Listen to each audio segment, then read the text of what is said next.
Dhaka women কলেজের পক্ষ থেকে তোমাদের অনলাইন ক্লাসে স্বাগতম।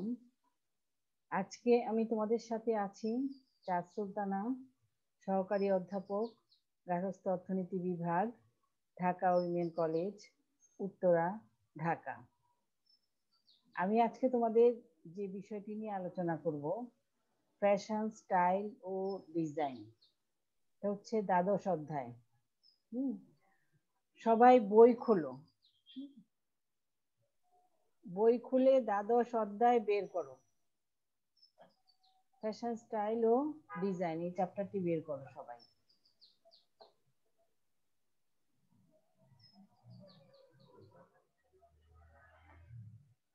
পেয়েছো?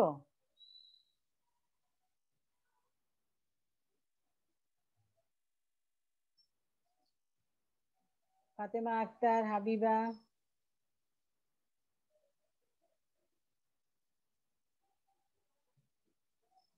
কারো আওয়াজ আসছে না কেন? জি মিস। হ্যাঁ, পেয়েছো বই?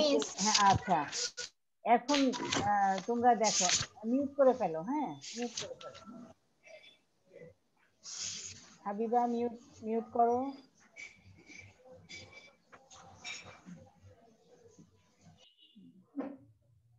আচ্ছা, এখন দেখো যে আমি তোমাদেরকে আগে ফ্যাশন এবং স্টাইল সম্পর্কে বলেছি, সবাই তো জানো, ক্লিয়ার? এই ব্যাপারে কারো কোনো প্রশ্ন থাকলে আমাকে করতে পারবে। এখন আমরা যেটা পড়বো সেটা হচ্ছে ডিজাইন।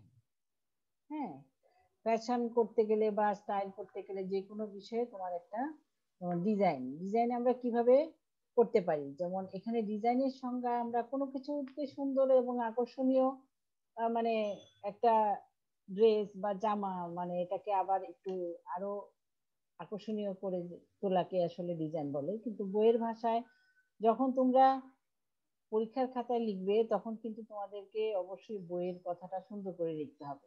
যেমন এখানে দেয়া আছে যে কোনো কিছু করার আগে যে পরিকল্পনা ও রূপরেখা চিন্তা করা হয় তাকে ডিজাইন বলে।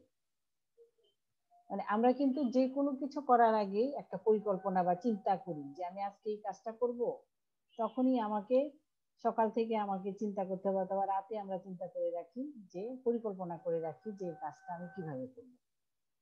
তো এখানে দেখো যে কোনো কিছু করার আগে যে পরিকল্পনা ও রূপরেখা চিন্তা করা হয় তাকে ডিজাইন বলে। এখানে ডিজাইন হচ্ছে তোমাদের দুই রকমের হয়, একটা হচ্ছে গঠনমূলক ডিজাইন আর একটা হচ্ছে সজ্জামূলক ডিজাইন। এখন গঠনমূলক ডিজাইন কাকে বলে দেখো, যে গঠনমূলক ডিজাইন হচ্ছে পোশাকের আকার দেওয়ার জন্য যে ডিজাইন ব্যবহার করা হয় বা নকশা ব্যবহার করা হয়। যেমন পোশাকের আকার বলতে আমরা যখন পোশাক বা মানে কোনো ড্রেস বানাতে যাই, তখন কি মনে করো যে তোমারটা দিয়ে তোমার বোনেরটা বানানো যাবে? তা কিন্তু না। যেমন প্রথমে একটা স্ট্রাকচার করতে হয়, যে তোমার মনে করো যে তোমার বানাবে অথবা তোমার বোনের বানাবে, তখন সেক্ষেত্রে তোমাকে যার যার মাপ অনুযায়ী আমাকে ডিজাইন বা গঠনটা করতে হবে, মানে আকারটা নিতে হবে, যে আমার যখন যে মাপটা নিয়ে সেটা সেই অনুযায়ী আমাকে জামাটা তৈরি করতে হবে। এটা হচ্ছে গঠনমূলক। আর যদি আমি কোনো এই গঠনমূলক জামাটা যখন করলাম, এটাকে যে কোনো কাজের মাধ্যমে সুন্দর এবং আকর্ষণীয় করে তুলতে হয়, মানে তুলি, সেটা হচ্ছে সজ্জামূলক। যেমন বইয়ে কি আছে তোমাদের দেখো, যে পোশাকের গঠনমূলক ডিজাইনের উপর সৌন্দর্য বাড়ানোর উদ্দেশ্যে কোনো কিছু, কোনো নকশা, এমব্রয়ডারি, পাইপিং, কুচি অ্যাপ্লিক করা হয় তাকে সজ্জামূলক ডিজাইন বলে। যে গঠনমূলক, আমি একটা জামা প্রথমে স্ট্রাকচার করলাম, করার পরে তোমার এটার মধ্যে মনে করো হাতের কাজ, এমব্রয়ডারি বা যে কোনো জিনিস দিয়ে আমি এটা নকশা করতে পারি। অথবা জামাটাকে আমি, এখন তো আমরা কি কাপড় কিনে সিম্পল জামা কেটে বানায় ফেলি? তা কিন্তু করি না। সবাই আমরা চাই যদি তোমার প্রিন্টের কাপড় হয় সেটাকে তোমার পাইপিং দিয়ে বা যে কালারের জামাটা থাকে তার অপোজিট কোনো কালারের পাইপিং, তারপরে যে কোনো ধরনের নকশা করে আমরা এটাকে আরেকটু সুন্দর এবং আকর্ষণীয় করে তুলি। হ্যাঁ, আর হচ্ছে কিন্তু কখনো কোনো কিছু তৈরি করার আগে আমরা এটাকে গঠন করে নিয়ে তারপরে সেটাকে আকর্ষণীয় করার জন্য এটাকে সুন্দর এবং যে কোনো কাজ, যেমন তোমাদেরকে আমি আরো অনেক কিছুই পড়াবো, মানে এই যে সজ্জামূলক, যে কিভাবে আমরা কোনো ড্রেসকে আকর্ষণীয় এবং সুন্দর করে তুলতে পারি। যেমন এক কালারের জামা আমি করলাম, এটাতে হাতের কাজও করতে পারি, টাইডাইও করতে পারি, বাটিকও করতে পারি, তারপর তোমাদের ব্লকও করতে পারি, ব্লক, বাটিক এবং টাইডাই। এই বিষয়ে কারো কোনো ধারণা আছে কিনা আমাকে একটু বলতে পারো?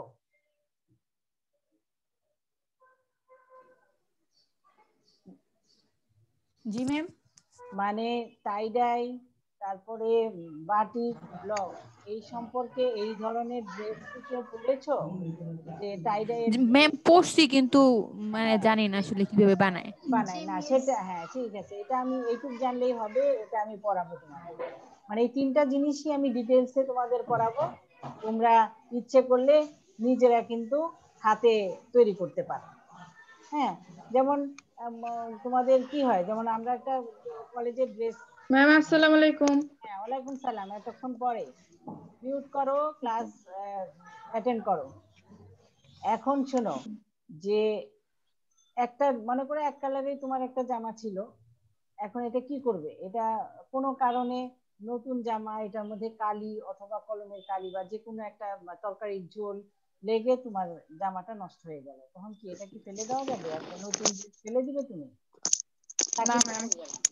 এটাকে আমরা কিভাবে পড়ার যোগ্য করতে পারি, সেটাই হচ্ছে কথা। এটা হচ্ছে পরে তোমাদেরকে আমি ডিটেলসে আরো বলবো, যে যখন আমি টাইডাই গুলো পড়াবো তখন আমি এটাকে ইচ্ছে করলে টাইডাইয়ের মাধ্যমে বা টাইডাইটা করলেই বেশি ভালো হয়। হ্যাঁ, টাইডাইয়ের মাধ্যমে এই জামাটাকে আমি সুন্দর করে আকর্ষণীয় করে করে তুলতে পারি, তখন এটাকে দেখা যাবে যে একটা ভালো ড্রেস, আরো একটা ভালো ড্রেস হয়ে যাচ্ছে। এই সম্পর্কে আমি ডিটেলসে তোমাদের আমি পরে বলবো। এখন পরবর্তী স্লাইডে যাচ্ছি, সবাই বের করো ফ্যাশন চক্র, দেখো বইয়ে আছে, বইটা বের করো। হ্যাঁ, বইটা বের করো, আমি তোমাদের বলছি, বইয়ে বের করো, পরের পেজে আছে ফ্যাশন চক্র। পেয়েছো সবাই? জি মিস। জি মিস। হ্যাঁ ঠিক আছে, এখন মিউট করো। দেখো ফ্যাশন চক্রে আমি তোমাদেরকে ফ্যাশন এবং স্টাইল সম্পর্কে বলেছিলাম, যে ফ্যাশন কি, স্টাইল কি। হ্যাঁ, ফ্যাশন হচ্ছে যে যুগের সাথে সাথে যেটা আসে এবং কত কিছুদিন থেকে আবার এটা বিলুপ্ত হয়ে যায় বা এটা চলে যায়, বা বহু বছর পরে আবার এটা ফেরত আসে। আর স্টাইলটা হচ্ছে নিজস্ব, যেমন তোমার স্টাইল তোমার, আমারটা আমার। কেউ যদি কারো স্টাইল আমরা গ্রহণ করতে চাই, তাহলে সেই স্টাইলটা আমি ইচ্ছে করলে তার কাছ থেকে গ্রহণ করতে পারি। হ্যাঁ, এখন তুমি ফ্যাশন চক্র দেখো, যে পারিবারিক জীবন চক্রের মতো ফ্যাশন চক্রে ঘুরতে থাকে। পারিবারিক জীবন চক্রটা আমি তোমাদের নেক্সট সেকেন্ড পেপারে, আমি নেক্সট ক্লাসটা সেকেন্ড পেপারে নিব, এখানে আমি তোমাদের বুঝাবো যে পারিবারিক জীবন চক্রটা যেভাবে চক্রাকারে ঘুরে ঘুরে আবার আসে এবং এটা ছোট হয়ে যায়, ঠিক ফ্যাশন চক্রটা। ম্যাম বলো। এটা কত নাম্বার পেজ? আমার পেজের সঙ্গে তোমাদের মিলবে না, কারণ আমার বইটা অনেক আগে, তোমরা তো নতুন বই কিনেছো, তোমরা দ্বাদশ অধ্যায় বের করো, মানে দ্বিতীয় চ্যাপ্টারটা 269 পৃষ্ঠা। হ্যাঁ, কারণ আমার এখানে 168 আছে, আমার পুরনো বই, তোমাদেরটা নতুন। হ্যাঁ, পেয়েছো? খাদিজা পেয়েছো? জি ম্যাম পেয়েছি। আচ্ছা, এখন মিউট করে ফেলো। আরেকটা কথা ছিল যে ফ্যাশন সমূলে উচ্ছেদ হয় না, সমূলে বলতে কথাটা কিন্তু আমি বলেছিলাম যে একবারে শেষ হয়ে যায় না আর কি, ধ্বংস হয়ে যায় না, এটা ওই বারবার মনে করো যে 5 বছর হোক 10 বছর হোক, এক যুগ পরে হইলেও এটা ফেরত আসে। যেমন এই দেখো যে মানে আগের দিনে বহু বছর আগের যে ফ্যাশনটা ছিল সেটা কিন্তু বর্তমানে আমরা বর্তমান ফ্যাশন ফ্যাশনের অনুরূপ মুঘল আমলে যে ফ্যাশন ছিল এটা কিন্তু বর্তমানে আসছে, যেমন কাপ্তান, লেহেঙ্গা, সালোয়ার কামিজ, পাজামা, পাঞ্জাবি। কি এখন কি কাপ্তান আছে না? কাপ্তান, আমরা কিন্তু লেহেঙ্গাও এখন পরছি বিয়ের অনুষ্ঠানগুলা বলো, যে মেয়েরা বিয়ের কনেরা কিন্তু লেহেঙ্গা, একটা অনুষ্ঠানে লেহেঙ্গা পরে আর একটা অনুষ্ঠানে হয়তো শাড়ি পরে। আবার বিয়ের অনুষ্ঠানে মেয়েরা যারা আমরা পার্টিসিপেট করে তারাও কিন্তু এই তোমার লেহেঙ্গাটাই বেশি পছন্দ করে, কারণ এগুলো সেই মোগল আমলে ছিল, বর্তমানে এটা আবার তোমার ফেরতে মানে এসেছে। যাই হোক, এখন এই হচ্ছে তোমাদের ফ্যাশন চক্র। এখন বলো যে এইটুকুর মধ্যে কি কোনো প্রবলেম আছে কারো? থাকলে আমাকে প্রশ্ন করো। আছে? জি না ম্যাম। মিস। আচ্ছা, সবাই কিন্তু একদম ক্লিয়ার ভাবে ক্লাসে বুঝবে, যদি কোনো প্রবলেম হয় আমাকে জিজ্ঞেস করবে। যদিও আমাদের এত ম্যাথমেটিক্যাল বিষয় না, কিন্তু তোমরা তারপরেও এই জিনিসগুলো মাথায় থাকলে অনেক সময় নিজেরা গুছিয়ে একটু লিখে দিতে পারবে, গুছিয়ে একটু লিখলেই নাম্বার পাবে।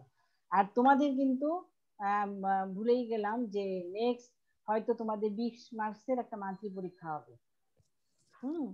আমি তাহলে তোমাদের আগে একটু পড়াটা দিয়ে নেই। ম্যাম মার্চ মাসে? না না, এই ডিসেম্বরে, ডিসেম্বরে, ডিসেম্বরে। ডিসেম্বরে? হ্যাঁ হ্যাঁ, ম্যাম সব সাবজেক্ট নাকি শুধু না না গার্হস্থ্য? না, সব সাবজেক্ট। হ্যাঁ, ডেটটা তোমরা জানতে পারবে আজকে, যেহেতু আমার ক্লাসটা ফার্স্টে হচ্ছে তোমাদের আইডিয়া দিয়ে দিলাম। আমি কোন চ্যাপ্টার, এই চ্যাপ্টার তো আজকে শেষ হয়ে যাবে, এই চ্যাপ্টার থেকে দিতে চাও না প্রথম চ্যাপ্টারটা দিতে চাও বলো, তাহলে ওই ম্যাম প্রথম চ্যাপ্টার। আচ্ছা ঠিক আছে, তাহলে প্রথম চ্যাপ্টারই থাকলো, সেটা আমি সৃজনশীল কোশ্চেন দিব তোমাদের। আর যদি আমি চেঞ্জ করি পরে তোমাদেরকে আবার জানাবো। এই হচ্ছে তোমাদের বিষয়। যারা ক্লাসে অ্যাটেন্ড করছে না তাদেরকে বলে দিবে, এই মার্কের উপরেই অনেক কিছু নির্ভর করছে, ক্লাস যারা করছে না। যাই হোক, পরের স্লাইডে যাচ্ছি আমি। পরে দেখো, পরে বের করো যে ফ্যাশন পরিবর্তনের কারণ, ফ্যাশন কেন, কি কি কারণে পরিবর্তিত হয়। হ্যাঁ, তো দেখো যে ফ্যাশন কি কি কারণে পরিবর্তন হয়। যে ফ্যাশন পরিবর্তনের কারণ, যে আমরা কি করি একই জিনিস, যেমন প্রতিদিন যদি একই তরকারি আমরা রান্না করি বা একই ধরনের খাবার খাই, ভালো লাগবে? জি লাগবে না না। ম্যাম। না, এই জন্য মানে ফ্যাশনটা আমরা কেন পরিবর্তন করি, মানে একই জামা কি আমরা প্রতিদিন পরতে পারি? পারবো না। জি এখন না ম্যাম। না, মানে একটা প্রোগ্রামে, জি না মিস। হ্যাঁ যেমন দেখো যে আমরা অনেক ধরনের ড্রেস করি, ফেসবুকে যদি একটা ছবি দেই তাহলে এটা, খাদিজা আক্তার মিউট করো তোমাকে। জি ম্যাম। হুম, আমরা যখন একটা ড্রেস পরে একটা ছবি ফেসবুকে চলে যায়, এই ড্রেসটা কিন্তু আর কি পড়তে চাই, যে না এটা তো ছবি চলে গেছে, এটা আর পরবো না, তাই না? এরকমই হয়। তো এখন ফ্যাশনটা আমি কি জন্য মানে আমার পরিবর্তন করি, যেমন পোশাকে বৈচিত্র্য আনয়ন করে, একঘেয়েমি দূর হয়, পোশাকে নতুনত্ব আসে, পোশাকে আধুনিকতার ছাপ পড়ে, নিজেকে অন্যের কাছে আকর্ষণীয় করা যায়, কোনো বিশেষ ব্যক্তিকে সম্মান ও অনুকরণ করা যায়। আবার দেখো যে এইগুলো হচ্ছে ফ্যাশন পরিবর্তনের কারণ। আবার কি কি কারণে এই ফ্যাশনের পরিবর্তন হয়, এটা ডিটেলসে তোমাদের বলছি। পরে দেখো যে সময়ের বিবর্তনের নানাবিধ প্রভাব বিস্তারকারী বিষয় ফ্যাশনের পরিবর্তন প্রভাব ফেলে। এই যে দেখো যে কি কি কারণে ফ্যাশনের পরিবর্তনের উপর প্রভাব ফেলে, যে পরিবর্তনটা যে আমাদের হয়, যে এটার প্রভাব কি, যে এটার উপরে কোনো সমস্যা তৈরি হয় বা এই ধরনের সময় বিবর্তনের সাথে সাথে প্রভাব বিস্তারকারী বিষয় ফ্যাশনের পরিবর্তনে প্রভাব ফেলে। অর্থনৈতিক অবস্থা, রাজনৈতিক অবস্থা, সামাজিক প্রভাব, সমাজে মহিলাদের ভূমিকা, ফ্যাশনটা কিন্তু আমরা মহিলারাই বেশি করি, তাই না?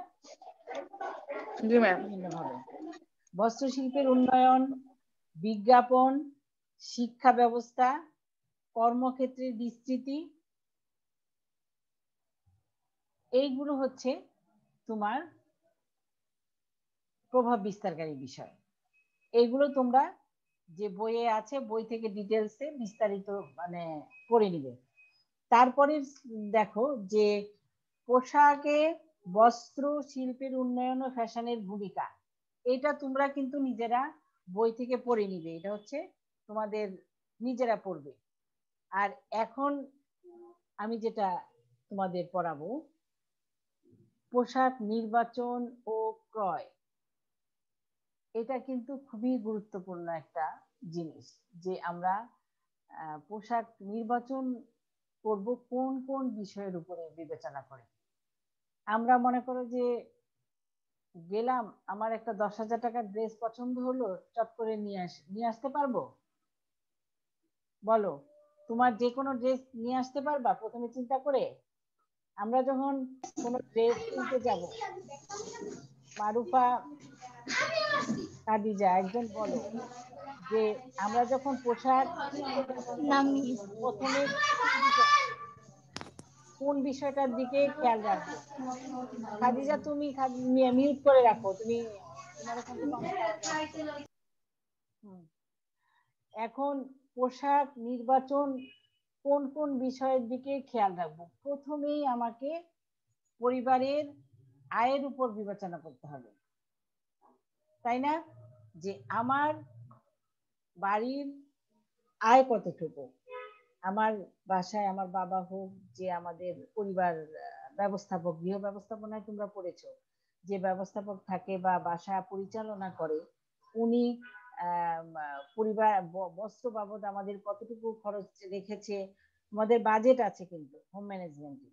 ওই বাজেট পড়লেই বুঝতে পারবে যে বস্ত্র খাতে একটা পরিবার চালাতে গেলে আমাদের প্রত্যেকটা খাতে, মানে এটা শুধু বইয়ের ভাষা না, আমরা কিন্তু নিজেরা যখন আমরা যেমন সংসার চালাচ্ছি, তখন অবশ্যই আমাকে মান্থলি একটা আমার আয় আছে, আমার যতটুকু আয় থাকবে সেই আয়ের উপরে বিবেচনা করে কিন্তু আমি খরচ করব। প্রতি মাসে যে আমি কিন্তু কাপড় কিনে ফেলতে পারবো না, আমাকে প্রথমে দেখতে হবে বা বাসার আদার্স খরচগুলো বিবেচনা করে আমার তারপরে আমাকে বস্ত্র বা পোশাকের ক্ষেত্রে চিন্তা করতে হবে। যেমন আমার আয় কতটুকু, সেই আয়ের উপরে নির্ভর করবে আমি কত টাকা বাজেটের ড্রেস আমি কিনতে পারবো। তারপরে দেখো যে সদস্যদের বয়স, মানে আমি যখন এক পোশাক কিনবো, তখন অবশ্যই পরিবারের সদস্যদের বয়সের উপরে নির্ভর করে করতে হবে, যে যার জন্য আমি পোশাকটা নিচ্ছি তার বয়স আমি এমনি একটা কিনে নিয়ে আসতে পারবো না, আমার অবশ্যই তার পরিবারের সদস্যদের তাদের বয়স কেমন সেই দিক বিবেচনা করে আমাকে পোশাক বিবেচনা করতে হবে। তারপরে দৈহিক গঠন, দেখো পোশাক নির্বাচন ও ক্রয়ে দৈহিক গঠন বিবেচনা করতে হবে। একজন মোটা বেটে মেয়ের জন্য বা মেয়ের জন্য যে পোশাক প্রযোজ্য, একজন লম্বা হালকা পাতলা মেয়ের জন্য তা প্রযোজ্য নয়। এটা তো আমরা বুঝতেই পারি। যেমন তুমি এবং তোমার বোন বা পরিবারের অন্য যে সদস্য আছে, দৈহিক গঠন আমি যখন এই যে ডিজাইন পড়ালাম, একই রকম কিন্তু গঠন হবে না, যার যার গঠন এক এক রকম। সেই যার জন্য আমি পোশাকটা নির্বাচন করব বা কিনবো, তার দিক বিবেচনা করেই আমাকে কিনতে হবে। তারপরে দেখো উপলক্ষ, আমি যখন পোশাকটা কিনবো তখন অবশ্যই আমাকে দেখতে হবে যে কি উপলক্ষে আমি পোশাকটা কিনবো। ক্রয় করা মানে কেনা, হ্যাঁ। এখন আমি ইচ্ছা করলে আমরা একটা বিয়ের অনুষ্ঠানের জন্য কিনবো, নাকি একটা মানে নর্মাল কোনো কাজের জন্য কিনবো, সেই দিক বিবেচনা। আমরা বিয়ের প্রোগ্রামের জন্য হলে বাজেট একটু বেশি রাখতে হবে, একটু জাঁকজমকপূর্ণ ভালো ড্রেস কিনতে হবে, বা যে কোনো অনুষ্ঠানের জন্য যদি আমরা কিনি সেই অনুযায়ী দিক বিবেচনা করে কিনতে হবে। আবার আমরা কিন্তু সব রকম অনুষ্ঠানে একরকম পড়ি না, যেমন শোক দিবস, তারপরে হচ্ছে তোমার মিলাদ মাহফিল, এই ধরনের যে অনুষ্ঠানগুলো আছে এগুলোতে কিন্তু আমরা হালকা ধরনের ড্রেস ব্যবহার করি। তোমরা কিন্তু বইয়ে এগুলো আরো ডিটেলসে পড়ে নিবে। আমি যেগুলো কথা বলছি এগুলোর সাথে বইয়েও তোমাদের মিল আছে। যেমন ব্যবহারের সুবিধা, এখন আমি যখন ব্যবহারের সুবিধা, অবশ্যই আমি ব্যবহারের সুবিধা দেখে আমাকে ইয়ে করতে হবে যে আমি ব্যবহার করছি কি কাজের জন্য। হ্যাঁ, যে কর্মব্যস্ত মানুষ নানাবিধ কাজে ব্যস্ত থাকে, সে কারণে পোশাক ক্রয় ও নির্বাচনের সময় সহজে পরিধান করা যায় এবং খোলা যায় এই দিক বিবেচনা করে পোশাক ক্রয় করতে হবে। আবার তোমাদের পেশা, সোনিয়া আক্তার এখন কেন?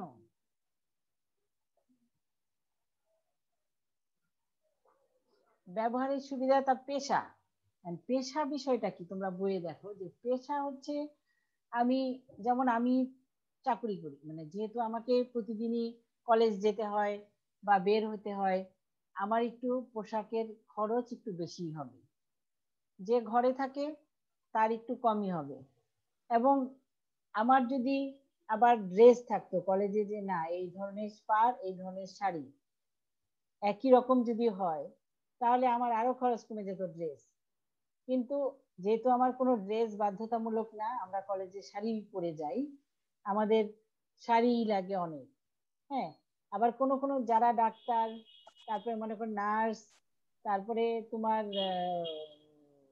কিছু কিছু ক্ষেত্রে অনেকের ড্রেস যেমন আছে, সেই দিক বিবেচনা করে আমরা পেশার দিক বিবেচনা করে কিন্তু আমরা আহ পোশাক ক্রয় করব। যেমন সেনাবাহিনী, নৌবাহিনী, এদের হচ্ছে পোশাক বাধ্যতামূলক যে এই ধরনের পোশাক পরতে হয়। আরেকটা জিনিস দেখো যে বস্ত্রের তন্তুর প্রকৃতি, মানে তন্তুটা কি, তন্তুর হচ্ছে সুতা, মানে আমাদের যে পোশাক আমরা পরছি বা যেটা ক্রয় করছি এই সুতা দিয়ে এই তন্তুটা কিন্তু মানে কাপড় বুনন করা হয়। তন্তু এবং বুনন এই দুইটা জিনিস তোমাদেরকে আমি তোমাদের এখন অবশ্য সিলেবাসে নেই। তন্তু হচ্ছে সুতা আর বুনন হচ্ছে ওই আমরা যে ড্রেস কিনি এটার বুনা যে করা হয় এটা। যাই হোক, পরে তোমাদের ক্লাস যখন খোলে তখন আমি এগুলা ডিটেলসে তোমাদের আরো বলবো যে এই তন্তুর দিক বিবেচনা করে যে অবস্থা বুঝে, যেমন সুতি যখন শীতকাল হয় তখন কি সুতি কাপড় আমরা নিব না, একটু পশম জাতীয় কাপড় বিবেচনা করব শীতকালের জন্য, আর গরমের জন্য আমরা সব সময় এই সুতি কাপড় কিনবো এবং ব্যবহার করার চেষ্টা করব। তারপরে দেখো আরেকটা জিনিস আমরা যেটা দেখবো যে স্থায়িত্ব। স্থায়িত্ব মানে স্থায়িত্ব বলতে এমন না যে একটা ড্রেস কিনলাম একদম আজীবন আমার চলে যাবে। স্থায়িত্ব বলতে কথাটা কিন্তু এরকমই বোঝায়। কিন্তু স্থায়িত্ব বিষয়টা হচ্ছে যে আমি একটু বিবেচনা করে কিনবো, যে একটু দেখে শুনে কিনবো, যে পোশাকের কাপড়টা জামাটা যখন কিনবো এটার কালারটা যেন চলে না যায়। হ্যাঁ, এবং এটা যেন একটু টেকসই হয়, আমি কিছুদিন সুন্দরভাবে ব্যবহার করতে পারি। এটাই হচ্ছে তোমাদের স্থায়িত্ব। এখন দেখো তোমাদের আমি যতটুকু ক্লাস নিলাম এর মধ্যে কারো কোনো প্রশ্ন আছে কিনা?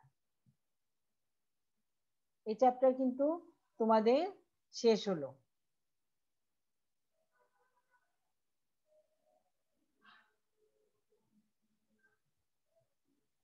বলো, কারোর প্রবলেম আছে কোনো? মিস, এই যে উপলক্ষ এটা একটু বুঝাই দেন তো আবার। ও উপলক্ষ, মানে উপলক্ষ বলতে তুমি বলো আমাকে যে উপলক্ষ হচ্ছে তুমি কোন উপলক্ষে ড্রেসটা কিনবে, মানে মনে করেন যে আমি প্রোগ্রাম। হ্যাঁ, যাব, কোথায়, না হইতেছে কোনটা? বিয়ের আর কি। হ্যাঁ হ্যাঁ, বিয়ের অনুষ্ঠানে।